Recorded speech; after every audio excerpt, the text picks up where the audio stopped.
Right, it's me again for a quick one. I am going to drift this car, obviously. So this bumper is going to get knocked about a lot and whatnot. So it is connected by the OEM sort of clips along this edge here, and then it is collected with the Jap bands here, which you saw me do the other day. But there's nothing connecting it on the bottom, and I don't really want to connect on the bottom. I want to be able to release it and not smash it up and all that sort of thing, and it just to be, free. So I also want access to the jacking points, easy peasy, which I'm gonna weld some jacking points on there with a rear crash bar when I do that. Also, it's kind of like it's dragging all the smoke that are going to be coming off the wheels are going to be like just getting stuck under there, and I want all that to flow out the back nicely. And this ledge under here, you can see that it's just going to catch so much rubber and debris and general rubbish. I don't want any of that.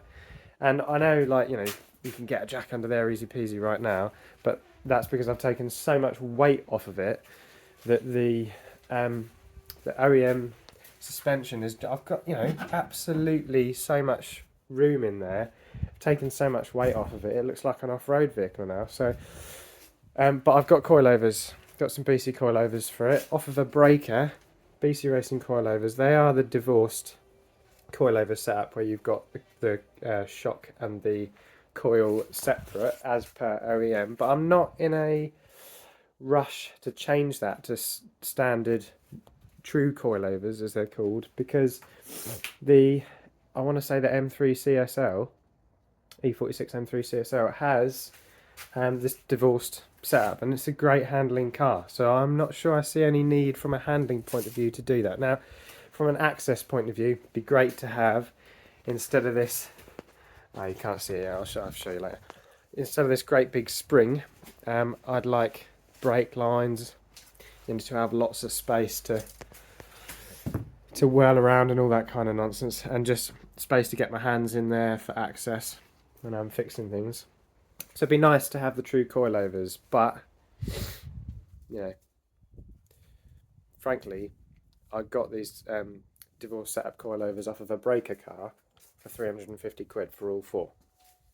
So, and they're in bloody good condition. So I'm really not in a rush to spend over £1,000 just to change them from a divorced setup. I'd be more interested in getting better spring rates, to be honest with you, and spending the money there. So I'm not an unlimited pot. So subscribe.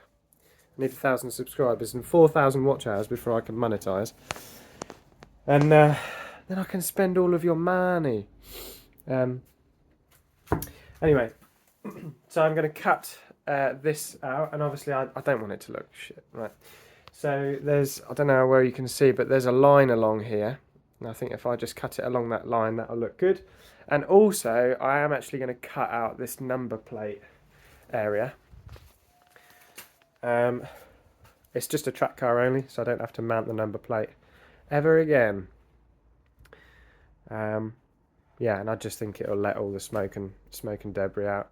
And I'll paint that rear crash bar, and it'll look good.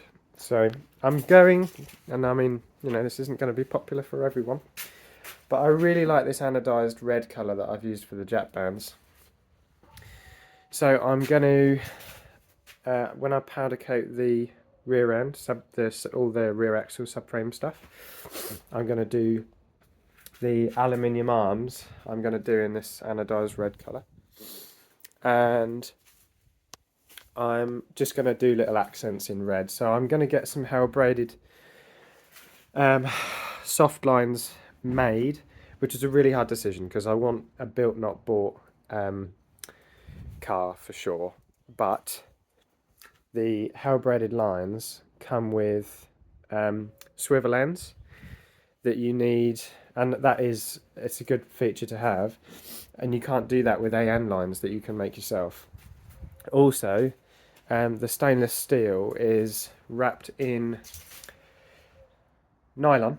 You can get red, so that'll look nice. And it protects other components from rubbing up against your stainless steel and stuff like that. And you can't do a homemadey job on those when you make the ferrules. You'd have to sort of strip the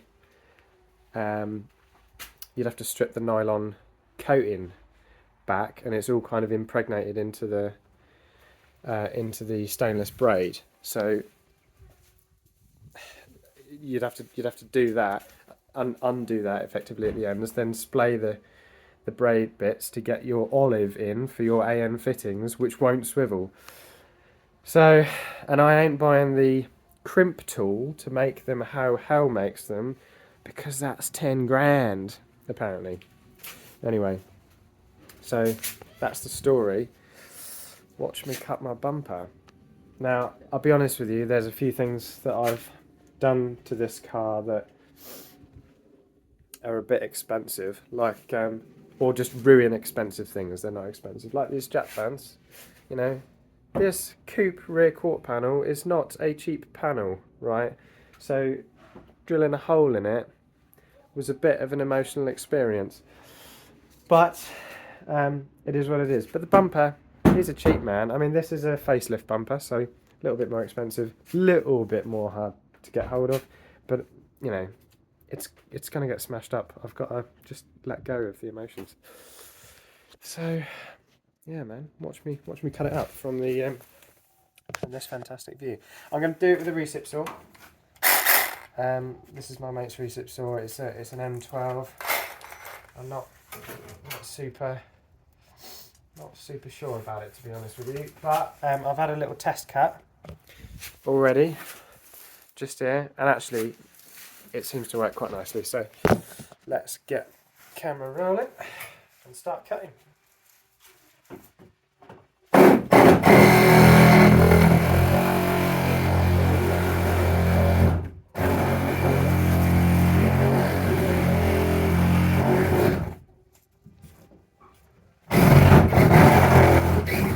Okay, well, I did do a test cut a minute ago and it seemed to work completely fine. This is a 14 TPI tooth pair inch, for anyone who doesn't know, blade, and this is a 10 TPI, so let's see if this works a bit better.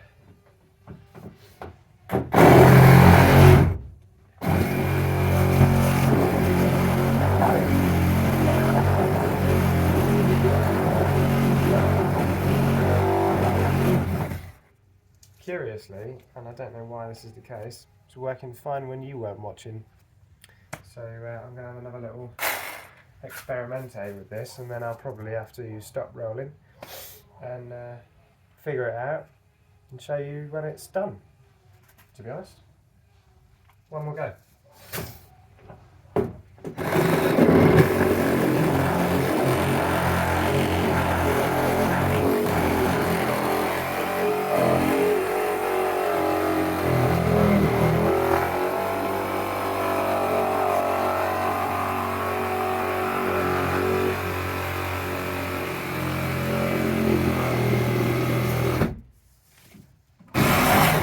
Okay, so the top trick is plunge it all the way down to the hilt. Plunge your sword to the roof. Yeah, and then it just seems to cut fine. A little bit of sandpaper on the bottom of that, and yeah, it'll look good. So I don't think you want to watch me do that. So ta-ta for now. You'll see it down later.